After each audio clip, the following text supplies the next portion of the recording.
Well, this Saturday marks a very somber 2 years since a tragic Surfside condominium collapse. Yeah, while the investigation into what caused the disaster is still ongoing, federal investigators with the National Institute of Standards and Technology gave a preliminary update last week. And among other things, the swimming pool deck failed to comply with the original building codes and standards, with many areas of severe strength deficiency.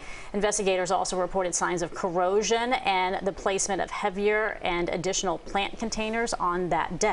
Those and other factors investigators say led to critically low margins against failure. Those are quotes. But those failures came at an unimaginable human cost, with the loss of 98 souls. And here is one of them, 92-year-old Hilda Noriega. She was the 12th victim recovered from the rubble. Her grandson Michael has actually written a book about the tragedy called Uncollapsible: How to Endure a Broken Heart Without Crushing Your Spirit. And Michael joins us this morning. Thank you for being here with us. I know this is not easy at all. How have you been doing as we look at the anniversary here? I mean, does that day just play back in your mind, or do you go back to those memories of spending time with your grandparents in Surfside? It's definitely both things. This has been a very surreal time. The past 2 years have absolutely flown by. Yeah.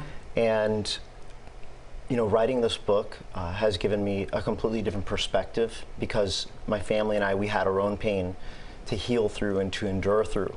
But this isn't just about my grandmother and my family and our pain. This is about the collective loss. Mm-hmm. And so I write a lot about a lot of the other people that have gone through suffering. And it's been a very interesting and very heavy time to relive this through different perspectives. But the hope is that those that do read the book, whether or not they had any involvement with the Surfside collapse, that they find hope through heartbreak.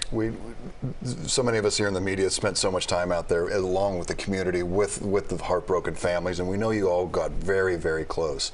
Do you remain close with them, and have you got any feedback on this book from other families? So I've gotten feedback from the chapters that I've written on each family member that I've dedicated the chapter to. My perspective, I feel, was very different, because my father's a local police chief, and we were with the first responders the entire time. We were not at the Family Reunification Center. And so I didn't meet these families until close to the 1-year anniversary. And I think that first year almost took me going through my own healing, through my own pain, and just dealing with the trauma of all of that. None of us could go back to life as it was before Forever the changed collapse. by it. Let me ask you about this federal investigation. We're getting more information as to what may have caused all of this, right? So as you speak to those families and you look deep inside yourself, what are you gaining from this investigation, and what do you want to see happen? I think we all want to see justice. What does that mean, though? Well, I think first and foremost that once we figure out what exactly has gone wrong, we want to make sure that that never happens again, because no family should ever have to endure this. People should not wonder if their home is going to crush them in the middle of the night. And so that's first and foremost. Secondly, I would say my focus has been whether or not someone is in a building like this where they've gone through extreme suffering. The truth is that we all go through suffering at some point. And my focus has been on the emotional side of things. And my hope is just that as those that are kind of going through all of this, that are going through the heartbreak, that are going through the pain, that they can find restoration. And so that's really been more of my goal. When they find out what happened, and break everything down. Obviously, it shouldn't have happened. Yeah. Those 98 lives were taken. But that information alone is not closure, is what you're saying. You have to kind of go through the spiritual and the emotional work of it. Absolutely. Absolutely. I'm curious here. Have you learned anything from this? Anything surprise you over the last 2 years that you've learned about yourself, maybe?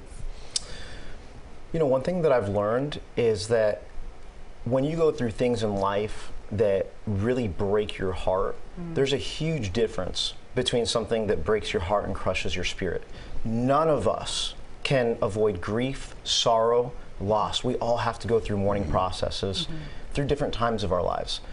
And what I've learned in my journey is that there's this scripture that is actually right here on this cross that I have. It says Psalm 34:18. It says that the Lord is near to the brokenhearted and rescues those that are crushed in spirit.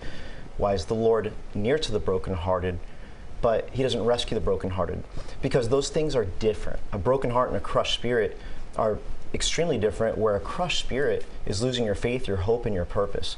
So what I've learned is, how can you go through seasons of life that will break your heart without them crushing your spirit? That's the great message to take away. It really is, Yeah. and it's something that people, even outside of this specific tragedy, can learn from, right? Because like you say, it's universal. We're all going to go through it at some point, whether it be something like this or something else. Thank you so much for spending some time with us.